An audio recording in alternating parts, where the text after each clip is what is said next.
Hi, I'm Varun Joshi and welcome to the first lecture, that is day 1 of our Certified Kubernetes Administrator course.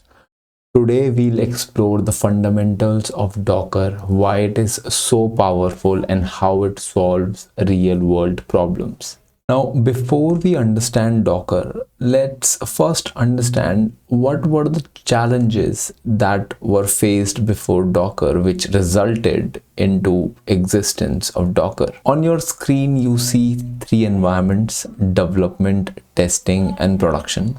Each environment is deployed onto a virtual machine. Then there are a bunch of developers, a software operations team.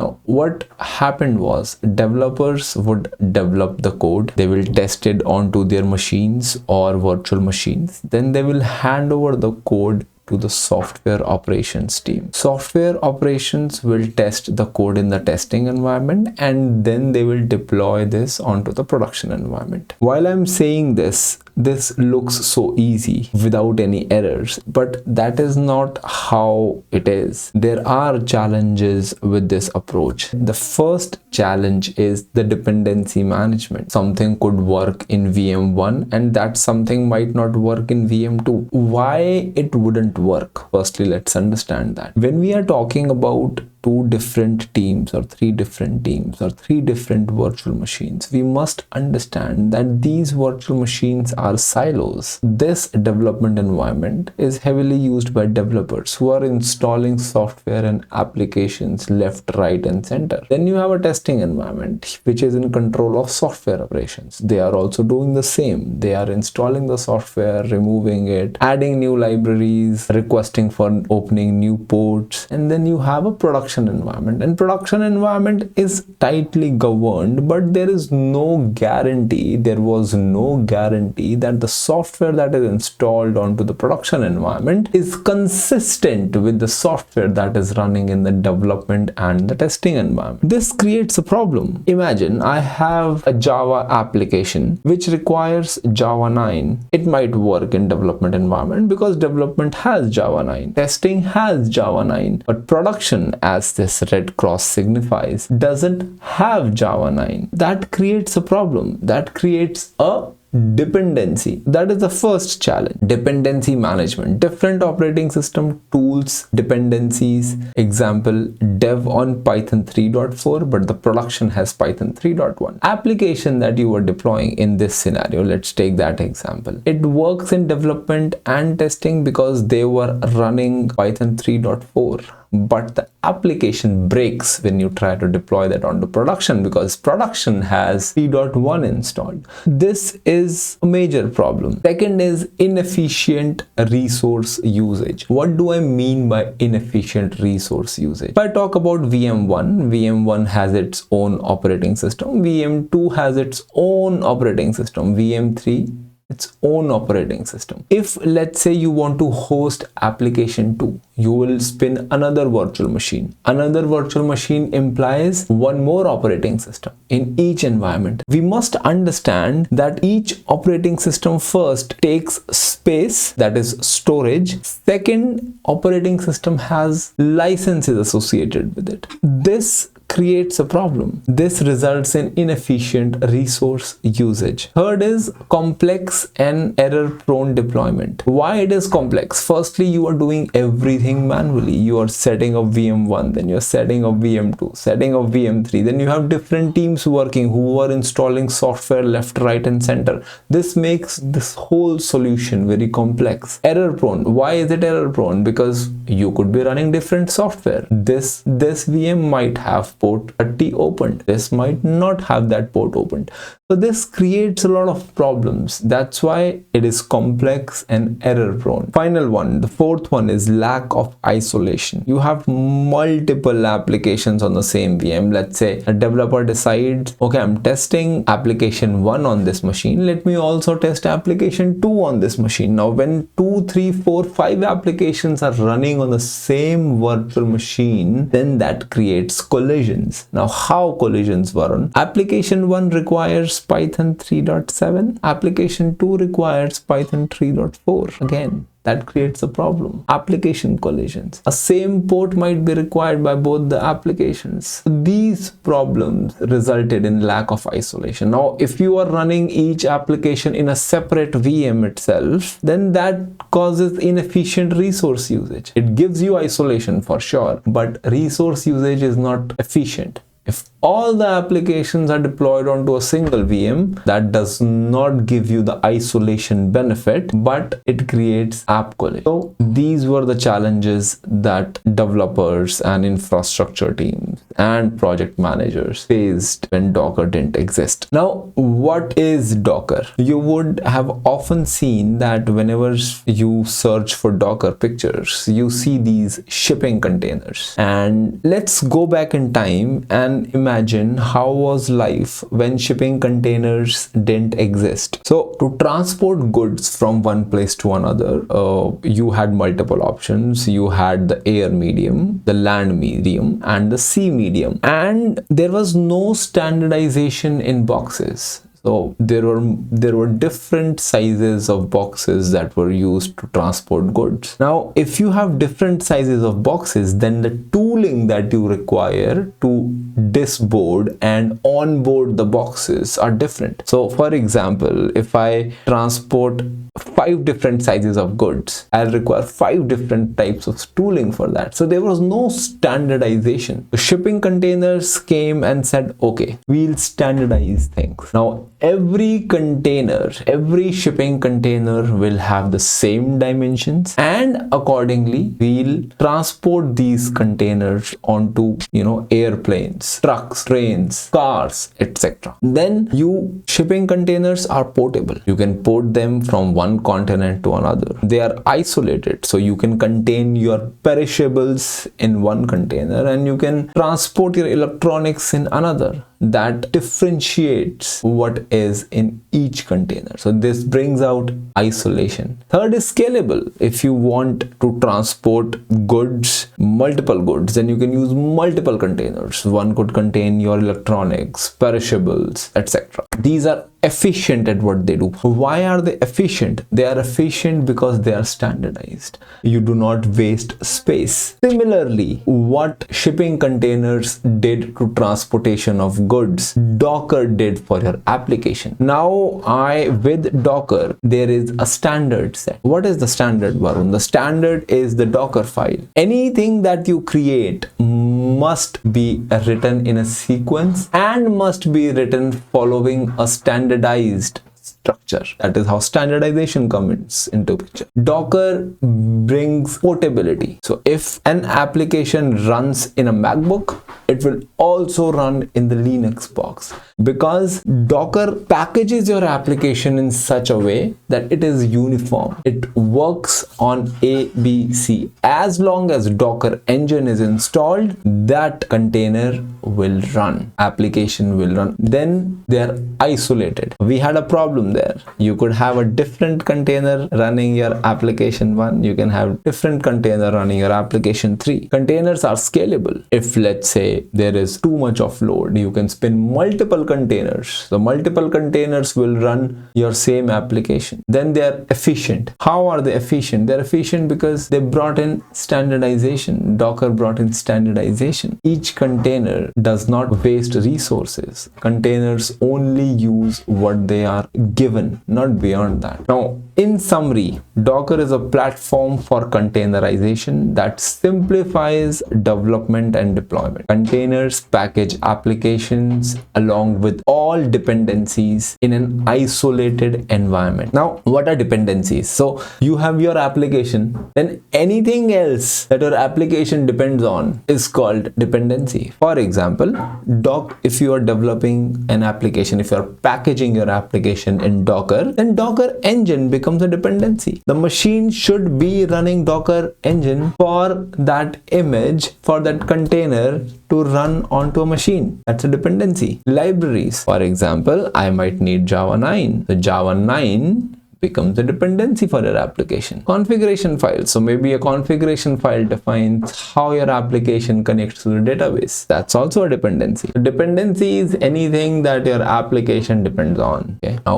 before we move further, let's discuss VM and Docker architecture. It's very important that you understand how these two things are completely different and how you can run Docker on a virtual machine as well, and you can run Docker on a physical hardware as well. So we'll discuss these things here. So the VM architecture, you see there the physical hardware. This is a bare metal server. This could be your traditional rack server, or this could be the latest and greatest blade servers which are put inside an enclosure. You have a hypervisor running on top of it. Hypervisor could be your VMware ESXi, or it could be your Hyper-V, any other hypervisor solution like KVM. Then you have 3 operating systems running on top of this hypervisor, and 3 operating systems are hosting 3 applications. As simple as that. Okay. Then you have a Docker architecture. You have a physical hardware. Okay. On top of the physical hardware, you have a hypervisor. On hypervisor, you have installed a single virtual machine with, let's say, a Linux operating system. And on top of that, you have installed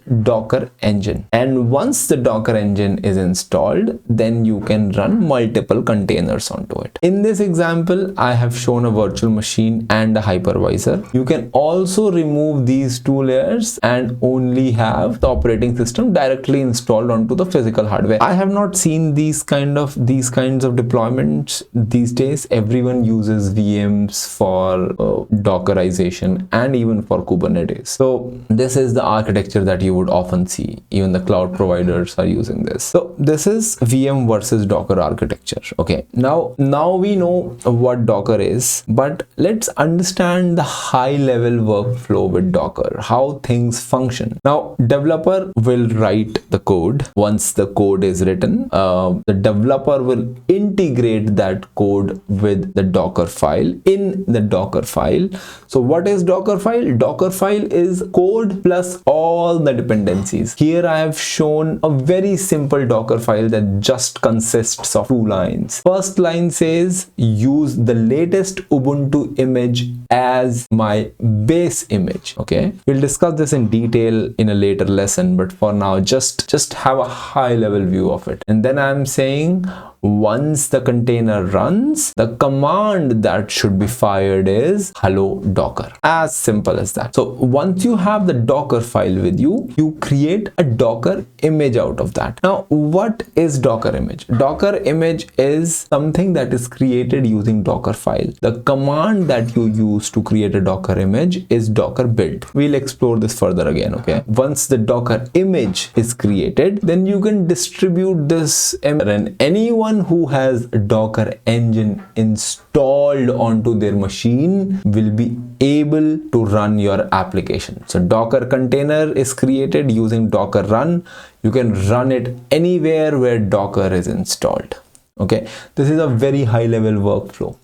Now, impact of Docker in development. Firstly, containerization. Packages application along with dependencies like libraries, tools, and configuration files. So everything is contained in this image. Okay. Efficient resource usage. Now, if you see this diagram, okay, you have one VM, you have operating system, you have Docker engine, and then 3 containers are running on top of it. So each container is sharing the host kernel, okay, the host operating system kernel. And how is this possible? Because we have installed Docker engine on top of that virtual machine. Now, because of this, the resource usage is efficient now. Then simplified deployment. Docker file is used to create the Docker image. This simplifies deployment. So once the Docker file is created, you can simply create a Docker image out of it. Simplifies deployment. And enhanced collaboration and CI/CD. Now, this could be a little advanced at this point of time, but imagine you have consistent environments. So even if you run the image in production, development, or testing, it will behave in the same way. So you get consistency. Speed. Now, since virtual machines have operating systems, they take time to boot. But since our beloved containers are using the host kernel, they boot up really quickly. Now, I hope everything echoes still here. If it doesn't, rewatch this section. And let's understand the low-level workflow with Docker. Now, this is where we are getting to the meat of things. We'll understand the most important concepts. I would like you to concentrate here because these topics will create the foundation. First is Docker images. We have seen here, what is it? What is a Docker image? Docker image contains your code along with all your dependency. It is created using a Docker file. So hence the definition, the blueprint for containers, code plus dependency, is inside Docker image. Now, what is a Docker container in that sense? So Docker container, in simple terms, in simplest of terms, is the running instance of image. Docker container is a running instance of a Docker image. Yeah, Docker registries. Now see, we need some place to save our Docker image, and that place where you keep your image is called a Docker registry. Extremely simple. So let's imagine this is a virtual machine. Okay, the whole workflow is performed in a virtual machine. So developer writes the code, developer creates the Docker file, and by the way, Docker file is created by developers. I have seen this in 99% of the scenarios. However, there have been instances where the Docker file is written by DevOps teams, but that's a rarity. And again, even if the developers are writing the Docker file, as a DevOps architect or as DevOps engineers, you might see at times the developer team might consult you about the sanctity of the Docker file. Okay, again, back to the topic. The developer creates a Docker file, then a Docker image is created out of that Docker file using Docker build, and the Docker container is run on the same virtual machine. Now imagine if I want to distribute this Docker file somewhere, how would I do that? So that is where a registry comes into picture. So Docker image by this developer is sent to a registry, and anyone who is using VM2, VM3, VM4, VM5, VM6, VM7 and up till infinity can pull that Docker image from that registry. So we'll deep dive into this in a later diagram, but for now understand that Docker registry is a place where images are stored. An example of a Docker image of a Docker registry is Docker Hub. What is a Docker engine? The Docker engine is something that you install onto your virtual machine or your physical server. The Docker engine consists of three things: Docker CLI, REST API, and Docker daemon. Now, before we go into what is this, what is that, before we go into the classic definitions, okay, let's understand how a car works. Okay, just stay with me. So when we are driving a car, we have, let's imagine, three things. You have a dashboard, a steering, and then you have wiring, okay, that connects your dashboard things to the engine. Okay, you give your instructions via the dashboard, the wheel commands with the steering, that you give the commands using your dashboard, and then there are wirings in place which translates what you are saying to the engine, and then engine performs the actual work. Similarly, if you come to Docker, Docker CLI is your dashboard. Docker CLI is the tool that you use to interact with Docker. REST API is like the wiring in the dashboard that converts what you are giving via the dashboard to the language that the engine understands. The REST API is your translator. Then third is the Docker daemon. Docker daemon or Docker daemon, you can pronounce it whatever way you like. Docker daemon is the engine of the car. It is the brain of Docker. It listens the commands from the CLI or REST API and then perform that action. So for example, if you gave a command Docker build, you give the command using Docker CLI. Behind the scenes, Docker CLI converts that command to the language that the Docker daemon understands. Okay, and then Docker daemon is actually that builds the image. Okay, we'll understand this in a proper way in the next diagram. Okay, so don't be afraid of this. This is very simple. We'll we'll break it picture by picture. Okay, so you have a so don't look at the right side right now. Okay, let's only concentrate here, okay, to the meat of things. Okay, so you have a developer here, you have Docker CLI, then there is Docker engine, and Docker engine has three main components like we discussed a couple of minutes back. You have a Docker file here, the similar like we discussed above. From says use the latest Ubuntu image. Command says once the container is running, you run hello docker command. Okay, so let's understand this high level flow, okay, into a low level flow with a diagram. As a developer, Docker CLI is used. Firstly, your Docker files are contained in version control. This could be your GitHub, your GitLab. If you are on a cloud provider, it could be the cloud provider's native version control system. Then you run the command. Once you have the Docker file with you, as seen here, you create a Docker image using Docker build. So here the Docker build command is run, and once you give this command using Docker CLI, Docker REST API converts that to the language that Docker daemon understands, that is HTTP, and then an image is created. Now this is a custom image that is stored locally. Why is it a custom image? The first image that you used was Ubuntu, the latest image of Ubuntu, the base image. Then on top of it, you are running hello docker. So that is not running hello docker, is not the actual work of this image. Once you added this command, this becomes your custom image. So once you have this custom image, if you look at point number 3, what I am doing is I am pushing this image to a Docker registry. This image is available at two places.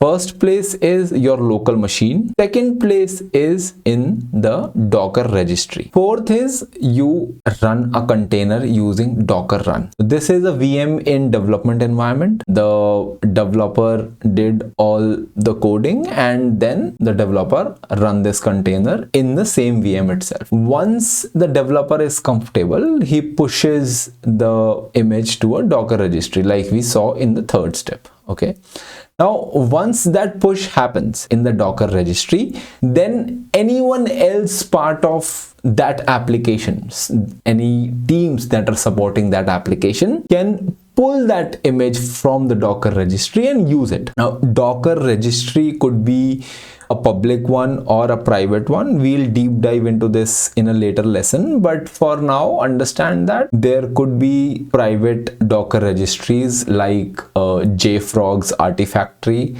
and Nexus repository, or you can have your public repositories as well. Docker Hub can be a public repository, ECR in AWS, Elastic Container Registry, or Azure Container Registry in Azure can also be used, and there are plethora of others. Okay, and there is a public registry and there is a private registry. Okay, public registry is a registry from where anyone can download or use your image. For example, Ubuntu latest would be part of a public registry because anyone can download this. There is no restriction on it. But when you are running your application, okay, that could be confidential. So for that case, you would use a private registry. Even all these public registries offer some way via which you can use their product, as in Docker Hub, as your private registry as well. Okay, so that is also available to you. Now let's get back to the main topic.